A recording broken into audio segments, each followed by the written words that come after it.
사랑하는 CBS 시청자 여러분, 안녕하십니까? 성서의 땅을 가다 윤석준 목사입니다. 오늘 또 뵙게 돼서 반갑습니다. 오늘 제 옆에는 성서의 현장을 더 은혜스럽게 우리가 모르는 부분도 찾아서 발견해서 깨닫게 해주고 알게 해주는 우리 홍순아 교수님, 차준희 교수님 나와 계십니다. 조 교수님, 또 오늘 또 기대가 됩니다. 감사합니다.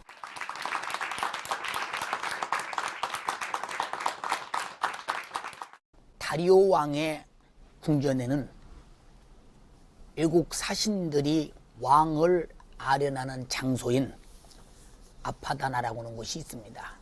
그 아파다나의 계단 정면에는 바사에 왔던 23개국 사절단들의 부조가 그려져 있습니다. 이것은 당시 바사 제국이 이 많은 소주들을 주관하면서 이끌어왔던 광대한 이 나라임을 입증하고 있는 것입니다. 오늘은 페르세폴리스 부조를 통해서 당시 바사 제국이 소주국들과의 관계가 어떻게 되었는지 짚어보면서 알아보는 시간을 갖겠습니다. 다리오 왕이 세운 당대 세계 패권국 바사 제국의 권세를 상징하는 페르세폴리스. 이 대제국의 지배를 받던 조공국들은 바사 제국의 신년 행사인 노루즈 축제에 참가하기 위해 이 궁 입구에 있는 111개의 계단을 올라서 만국의 문을 통과했다. 양문에 새겨진 한 쌍의 황소 인간상과 날개 달린 인간상은 제국의 지배력을 상징하는데, 사절단들은 이 문에서부터 바사 제국의 위세에 압도당했고 길 양쪽에 사열했던 의장대 사이를 지나서 왕의 집무실 다차나에 도착했다. 여기서 쭉 위로 올라가면 저 위에 다리오 왕이 있거든요. 아하, 저기 왕자에 앉으셨어요. 네. 이 위대한 왕을 아련했던 아파다나. 이곳에서 사절단들은 왕을 만났고 조공을 바쳤다. 아파다나의 동쪽 계단 입구에는 동물 투쟁도를 비롯해 당시 이곳에 도착했던 사절단들의 모습이 부조로 담겨 있다. 이게 지금 조공 바치는 모습들이네요. 그렇죠. 지금 저쪽에서부터 저 끝까지 끝까지. 각 나라별로 쭉 조공을 바치는데 의상도 다르고 네. 여러 가지 조공 바치는 모습도 다르지 네, 않습니까? 네. 물건도 달라요. 예. 네. 뭐 나무가 칸칸이 이렇게 있는데 보니까 네. 나무마다 나라가 다른 나라들이 이렇게 들어온다고는 그런 모습 보면 이 페르시아 제국이 얼마나 큰 제국인가를 실감나게 만드는 실감나네요. 현실이네요. 목사님이 사람들의 손길을 통해서 이게 닦여진 거예요, 지금. 지금 어머, 이렇게 닦여놓으니까 기가 막히네요. 부조 속 23개의 사절단 모습은 당시 바사 제국의 광대함을 나타낸다. 다리오 왕은 중근동 지역 20개 속국들을 통치했다. 왕은 속국의 종교와 문화에 관대했는데 수많은 민족을 포용했던 그의 통치력은 하나님의 성전 재건 작업의 진원지가 되었던 것이다. 지금 우리는 페르세폴리스 왕을 아련하기 위한 장소 입구, 바로 아파다나를 보았습니다. 이렇게 봐서는 옛날에 어쩌면 상륙문자 같이 보이기도 합니다. 그러나 그림에는 확실히 많은 사신들이 오가고 있음을 정확하게 보여주고 있습니다. 오늘 그런 여러 가지 상황 속에서 자세히 설명을 들으면서 바사 제국의 그 광대한 역사를 알아보려고 합니다. 홍 교수님, 그 페르세폴리스의 다리오 왕 궁전에 그 여러 가지 특징이 있는데 오늘은 특별히 또 어떤 부분의 특징을 또 말해 주시기 바랍니다. 예, 사실은 이 페르세폴리스에 가게 되면은 예. 굉장히 건물 유적들이 커가지고 자세히 보지 않으면 구분하기가 좀 어렵습니다. 예. 그러나 이곳을 효과적으로 보려면 목사님도 말씀하신 그 아파다나라고 하는 예. 그 제일 큰 아련시를 중심으로 해서 보면 쉽게 이해가 갑니다. 예. 그런데 이 아파다나와 제일 가깝게 연결된 조그만 기둥 12개의 건물 흔적이 있는데 예. 그것이 바로 다리오 왕의 궁입니다. 예. 물론 이거 아하수에로의 궁이 구분되는 거죠. 예. 그래서 이것은 그 기둥만 좀 남아 있어 가지고 예. 흔적을 찾아볼 수 없지만 예. 이 다리오 왕의 궁전으로 들어가는 입구가 오히려 더 유명합니다. 예. 그래서 이제 거기에 가보면 그 계단 옆에 그 다리오 왕에게 그 시중을 드는 모습, 또 신하들의 모습, 경비병들의 모습들이 그 잘 새겨져 있기 때문에 예. 그 다리오 왕 궁전보다는 들어가는 입구가 더 쉽게 눈에 띄고 볼만한 구조들이 되어 있습니다. 예. 사실 우리가 그런 부조들을 보면서 그때 시대에 어떻게 왕궁에서 행동했는가 그 나름대로 많은 것을 우리가 발견하고 이해하고 또 그걸 보면서 그랬구나 하는 것을 느끼기도 하거든요. 그렇지만 우리가 화면이나 그림을 통해서 알기는 너무 힘들어서 우리 교수님이 이렇게 자세히 설명해 주게 되니까 너무 감사하고 시청자들도 아마 많이 발견되면서 은혜가 될 것입니다. 그 페르세폴리스를 특히 유명하게 만든 이유들 중에 하나가 바로 지금 말씀하신 부주들 때문이라고 이렇게 말하지 않습니까? 그 부주들 때문이라고 하는데 그 이유를 더 좀 깊이 설명해 주시겠어요? 예, 사실 이 페르세폴리스를 가장 유명하게 만든 것이 이 부조들입니다. 예. 요즘 그 디지털 시대라 그래가지고 많은 용량을 보관할 수는 있지만 사실은 충격만 받아도 그 메모리가 다 없어지는 그 위험한 일들이 있는데 예. 이 아날로그의 정수를 보여주고 있습니다. 예. 그 2000 몇백 년 전에 그때의 생활 모습들을 이 부조를 통해서 알 수 있는데 예. 생생합니다. 사실 그 중동의 대표적인 여러 가지 유적들이 있는데 예. 규모로는 여기를 능가하는 곳도 많지만 예. 이 섬세한 그야말로 예술적인 그 부조들이 그려져 있는 것은 여기를 따라갈 데가 없다고 봅니다. 예. 그래서 그 당시에 그 제일 비쌌던 흑석이라고 하는 고급돌에 얼마나 자세하게 묘사했는지 네. 그 당시의 생활 풍습 또 학자들은 다 연구가 끝났지만은 그 23개 나라가 어느 나라인지까지도 다 알 수 있을 정도로 예. 귀한 그 자료를 우리에게 생생하게 보여주고 있습니다.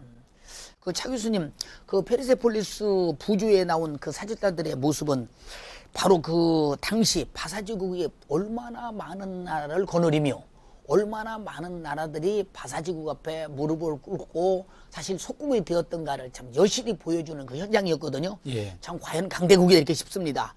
그런데 그 다리오 왕이 통치했던 그 나라들과 그 통치 방법이 어떻게 그 많은 나라들을 통치했을까 궁금하거든요. 예. 좀 말씀해 주시겠어요? 예.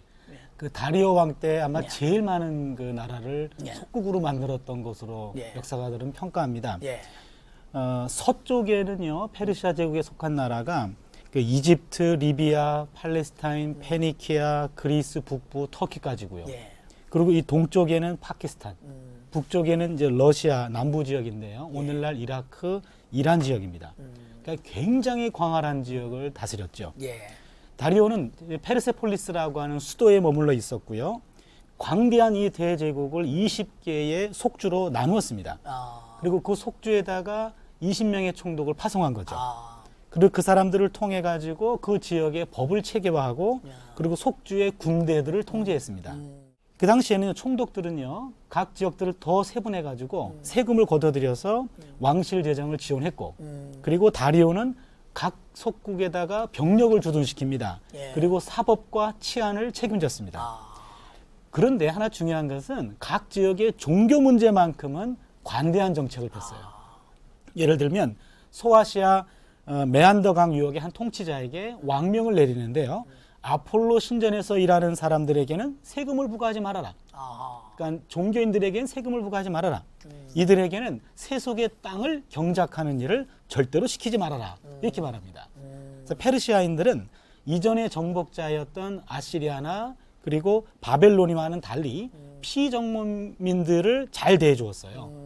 그래서 페르시아는 종속 국가들에게 세금만 거두는 것이 아니고 그 나라의 평화와 질서를 담당해주는 이런 데 관심을 많이 가졌기 때문에 역사상 아주 자비로운 강대국이었다. 이런 평가를 받고 있습니다.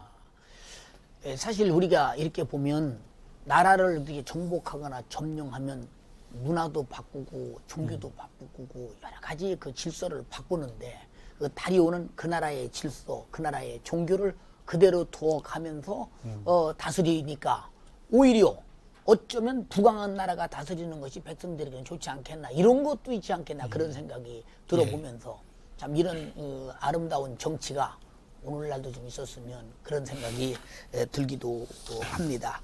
그 페르세폴리스 그 부근에는 아바드 계곡이라는 곳이 있습니다. 그 다리오 왕과 아하수에로 왕의 석비가 있습니다.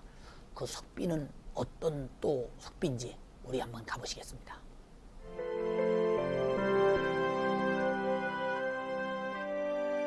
하마단에서 베이스툰으로 통하는 대상들의 길 부근의 아바드 계곡. 이곳엔 예부터 물이 풍부하기로 유명하다. 각지에서 모여들던 대상들은 이 계곡의 풍광과 물로 고된 여정의 피곤을 풀었다고 한다. 또 기도원에 그 물 먹는 게 생각나는데요. 엎드려서 먹고. 사장님 갖고 계시봐요. 네네. 지금 한번 먹어볼게요. 맛이 어때요? 아 그래요. 네. 산에서 내려오는 물 때문에 그쵸. 내려오면서 오 굉장히 차요. 정지 돼가면 내려오거든요. 어머 이렇게 차냐. 사람이 먹어도 살고 나무가 먹어도 살고 살고, 짐승이 네. 먹어도 살고 생명의 복복. 생명이 복복.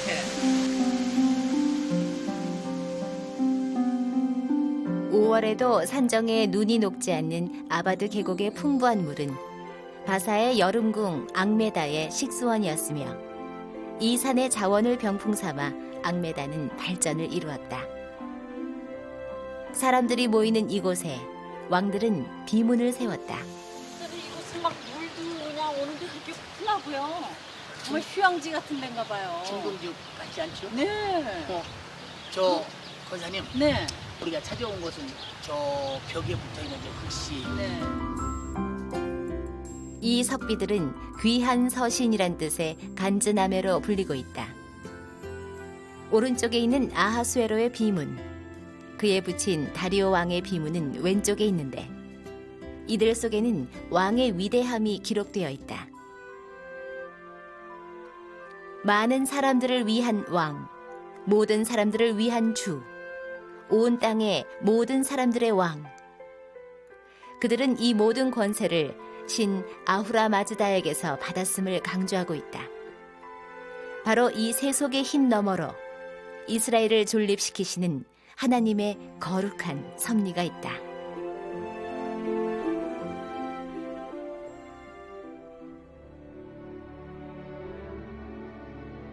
내가 또 메대 사람 다리오 원년에 일어나 그를 돕고 강하게 한 일이 있었느니라.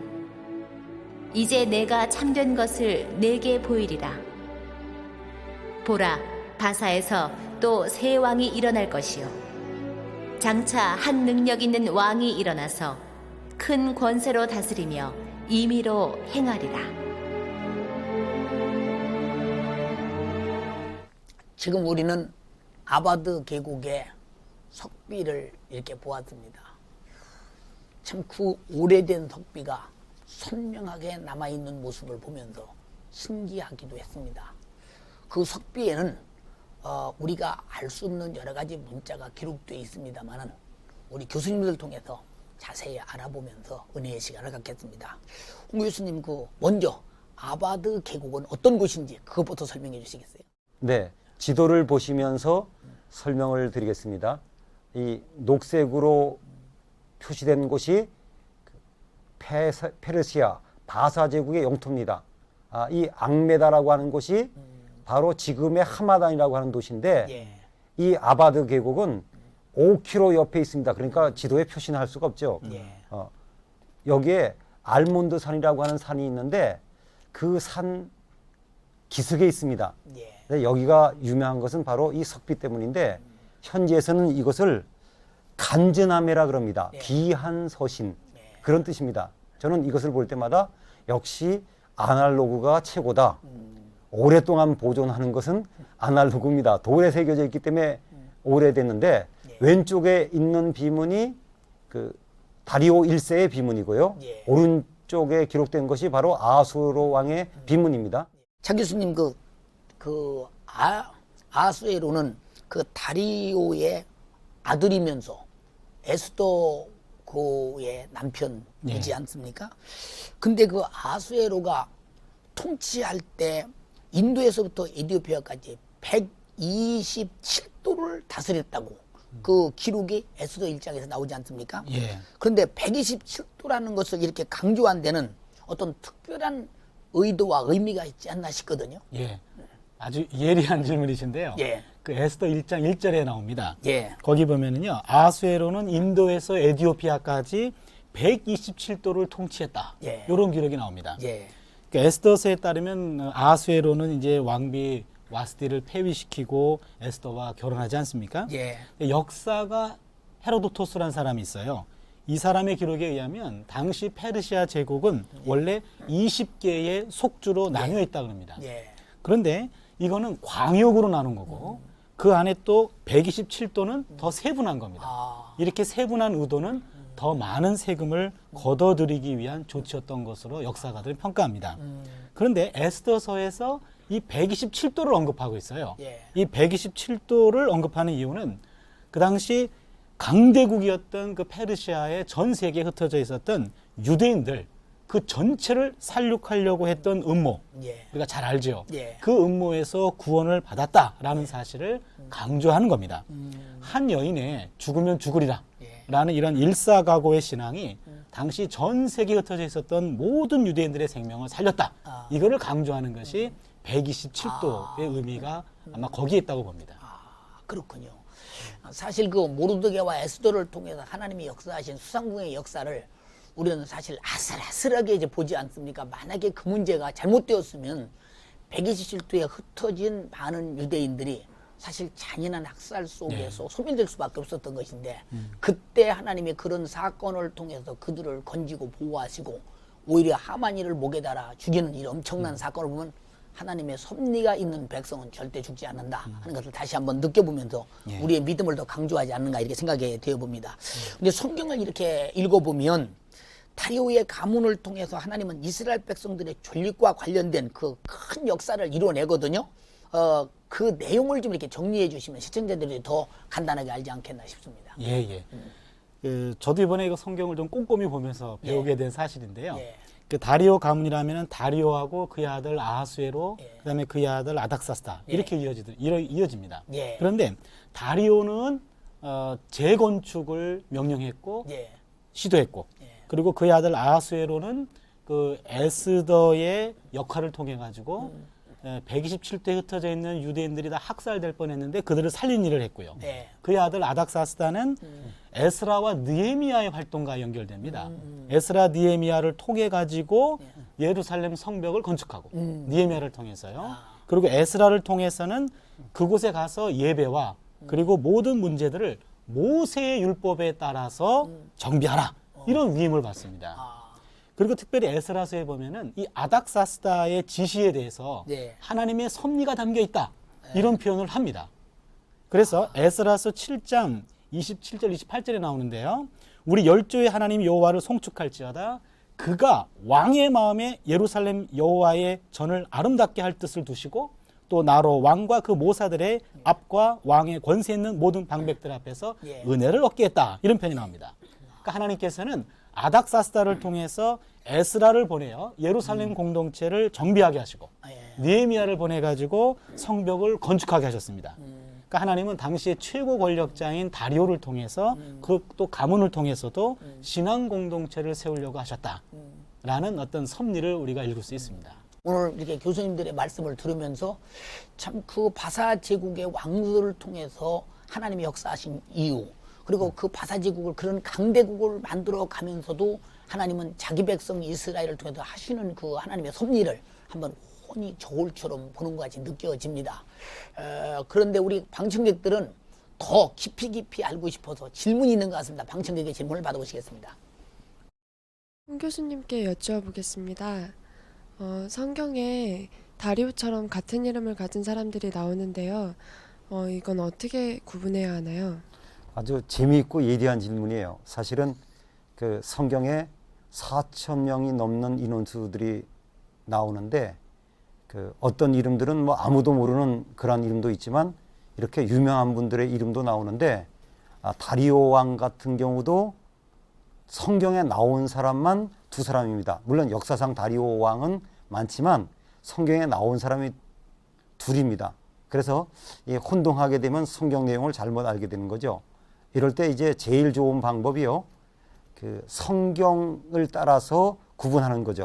그래서 다니엘에게 그 사자굴에 가도록 뭐 자기 명령은 아니지만 그런 왕은 이제 메대라고 하는 나라의 왕이었습니다. 그러니까 우리가 많이 얘기한 다리오 왕이 아니에요. 그래서 이럴 때는 다리오 가로 열고 메대 또는 성경의 다니엘서 그렇게 구분을 하면 제일 좋습니다. 그리고 다리오 1세, 다리오 대왕이라고 하는 분은 그냥 뭐 학계 같은 데 나온 아니면 또 아하수에로의 아버지 이렇게 성경을 따라 또는 시대를 따라 구분하면 제일 정확할 것 같습니다. 차 교수님께 여쭤보겠습니다. 다리오가 바사 제국을 통치했는데요. 어떻게 통치했는지 좀 더 자세히 알려주십시오. 예. 그 바사 제국의 제국 통치 방법은 세계사적으로도 유명합니다. 한마디로 말한다면 종교적인 관용, 정치적 불간섭 요 2원칙입니다. 자신의 통치권을 인정하고 조공을 바치면 나머지 모든 것들은 그대로 허용했습니다. 이는 사실상 고도의 통치술이라고 말할 수 있어요. 속국의 주된 관심사를 인정하고 간섭을 최소화함으로 반역하고자 하는 그런 조짐을 미연에 막는 거죠. 바사 제국의 이런 통치술에서 우리는 본질적인 것에서는 일치를, 지엽적인 것에서는 자유를, 모든 것에는 사랑을 뭐 이런 경구가 생각이 나는 그런 통치 제국 방법이었습니다. 오늘 이게 교수님들 말씀을 이렇게 들으면서 우리 방청객, 시청자, 저까지도요. 사실 많은 은혜를 받았고 많은 것을 깨달았고 요런 역사 속에서 숨겨진 하나님의 섭리가 있구나 하는 것을 발견하면서 참 이 프로가 중요하다 하는 걸 새삼스럽게 느껴봤습니다. 오늘 교수님들 나와주셔서 좋은 말씀 너무 감사합니다. 고맙습니다.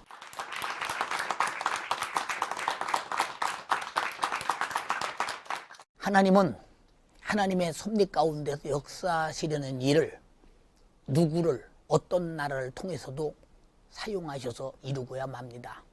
이스라엘 백성들이 바벨론의 포로 생활할 때 바벨론을 점령해서 그들을 해방시키고 또 그들이 해방되어서 자유의 귀환하면서 예루살렘에 가서 성전을 질 수 있도록 했습니다. 또 바사제국을 통해서 바로 이스라엘 백성들이 하나님의 성전을 지키를 사모하고 있을 때 그들이 왕을 통해서 훈금하면서 성전을 절대 질 수밖에 없도록 만들어 놓았습니다. 그리고 유대 백성들이 바로 바사지국에서 영원히 종자가 사라질 수밖에 없었던 현실 속에서 하나님의 에스더를 통해서 또 그 민족을 구원하기도 했습니다. 또 선지자들을 통해서 하나님의 뜻을 이룰 때 또 왕들을 통해서 이스라엘 백성들을 인도가 안내는 역사, 또 무너진 성벽을 재건하는 역사, 이런 모든 역사는 바사왕국의 여러 왕들을 통해서 이루어왔습니다. 우리는 지금 어디에 어느 곳에 처해 있든지 우리가 믿음 안에 있는 하나님의 자녀라면 하나님의 섭리는 그 속에 있습니다. 사망의 음침한 골짜기를 갈지라도 해받음을 두려워하지 않을 것은 주께서 나와 함께 하심이라고 했습니다. 우리 모두 어려움과 고통 속에 있을지도 하나님의 섭리는 이루어갑니다. 내일의 아름다운 태양, 축복의 날을 바라보면서 승리하시기를 바라며 내일의 희망 속에서 비전을 가지고 믿음에 성공하는 여러분 되시기 바랍니다. 감사합니다.